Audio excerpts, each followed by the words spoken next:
All right, I am on page 361 in your workbook, and so far we've constructed all of our points of concurrency, including constructing the medians to find the centroid. So this lesson talks a little more about the centroid, which is the one we're really going to focus on. So remember, a median is a line segment that has its endpoints. Every segment has two endpoints. One of them is the vertex of the triangle, so in this case R, and the midpoint of the side opposite the vertex. So if you come across from that vertex, here we have side PQ. I know that S is the midpoint because it's been ticked. So this segment is a median. So in this case, RS over here is the median in that particular picture, okay? Every triangle has three of those. I could do that from Q to the middle of side RP and so on. If I were to draw all three of them, like they've done in this example down here, they intersect at a single point, and that point is called the centroid. The centroid is the balancing point or the center of gravity for the triangle, and we either have done that construction or we will do it where we actually cut that out and look at it. And turns out that the medians, this is the formal centroid theorem. They intersect at a point called the centroid, and that point is 2/3 of the distance from each vertex to the midpoint of the opposite side. I'm just going to say that a little differently down here. So what does that mean? If P is the middle, it's basically saying that P is 2/3 of the way from B all the way to L. From B to L is 3/3 or one whole length, one whole trip. We're only going to go 2/3 of the way here. So if we know that BL is 6, the whole entire thing is 6, we want to find the two separate pieces. Well, essentially, the entire median, the median itself gets divided by 3, and BL is the median, okay, because P is the centroid and the medians intersect to make the centroid. So I know that these two pieces are equal down here. L is the midpoint. So if I take the length of that whole median, 6, and divide it by 3, that means that each of those 3 pieces are 2. This is one of those 3 pieces, that's 2, and I can actually fit, that's 1/3 of the whole distance, I can fit 1/3 and 1/3 here. So I'm going to be able to fit 2 and 2 there for a total of 6. So how far is it from P to L? That's only going to be 2, and from B to P, that distance would be 4 from B to P. We'll look at that on the other side. But very quickly, how could you find the coordinates of the centroid? Notice this is in the coordinate plane. This is our origin down here. There's the point 0, 0. So the centroid is on this segment, and if I take this segment and split it up into 3 equal pieces, one of those pieces is from S to the centroid, and 2 of them are along this median from the centroid to the vertex. So what I could do is I could figure out how long RS is. RS is, I'm in the coordinate plane so I can count, 1, 2, 3, 4, 5 units long. I want to take that and divide it by 3.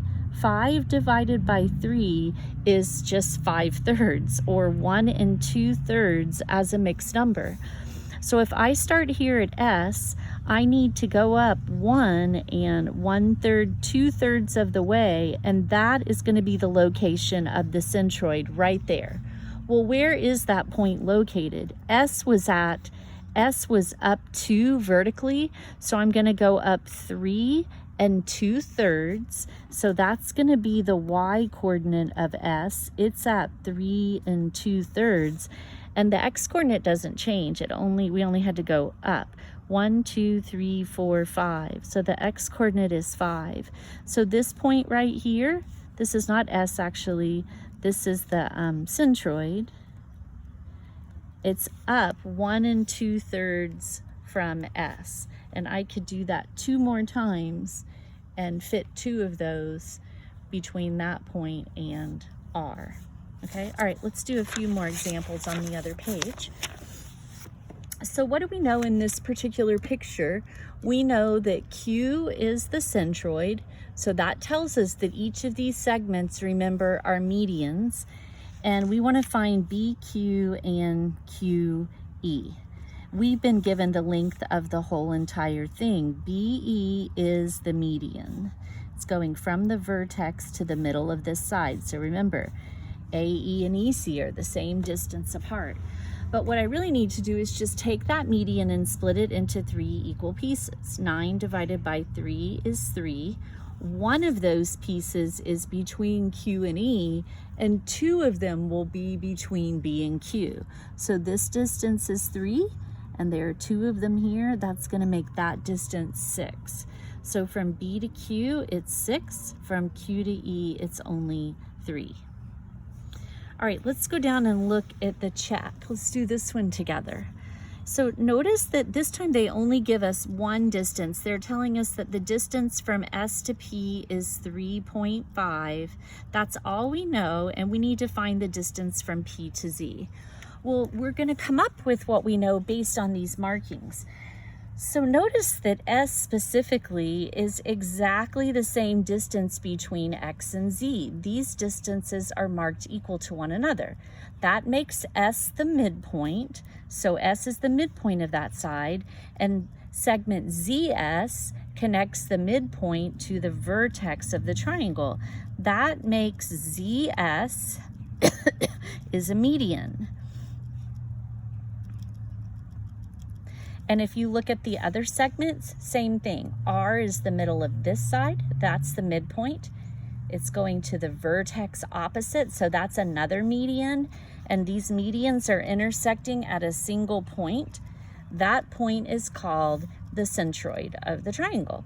And what do we know? We know that the centroid splits each median up so that we've got a smaller piece from the centroid to the midpoint and a larger piece. This one is twice as long.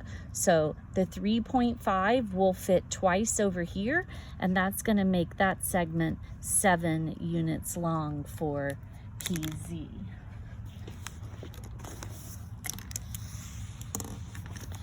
All right, so I just like to just run through this example, particularly for my honors classes. So we need to hang a wind chime. We've got a piece of cord.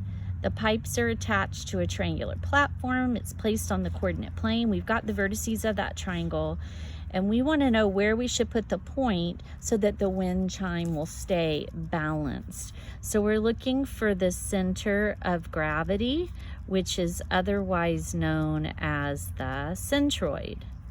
And remember that the centroid is the intersection of the midpoints of these sides. So let's come down here and let's plot the 3 vertices first of all, okay? I'm gonna tick off my 5s. 1, 2, 3, 4, 5, 6, 7, 8, 9, 10. 1, 2, 3, 4, 5, 6, 7, 8, 9, 10. All right, the first point is at 1, 1. We've got one that's located at 11, 5, and another at 7, 10. All right, so here's my triangle.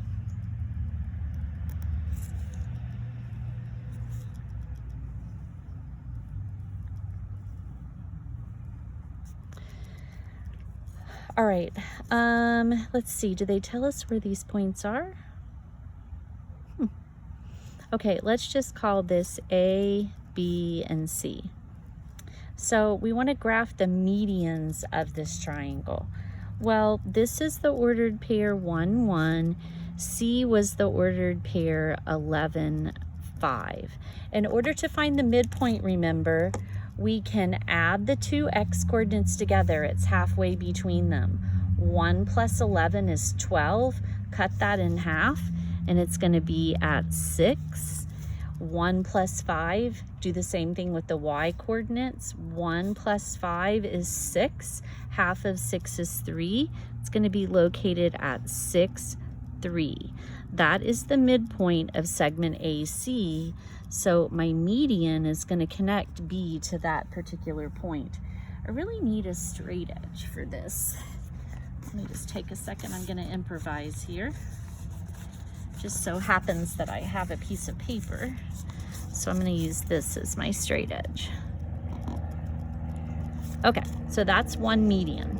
Let's do the same thing for, let's go ahead and do BC. So B was located at 7, 10.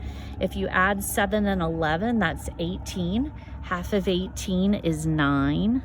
So it's going to be over 9. And then if you add 10 and 5, that's 15. Half of 15 is going to be 7.5, 7.5. So 9 and 7.5 puts my midpoint right there, over 9, up 7.5, and that will be connected to A. Okay, and it looks like they're intersecting one another right here.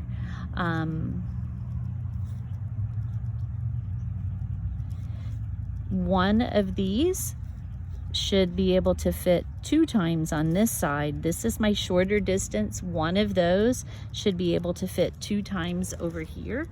My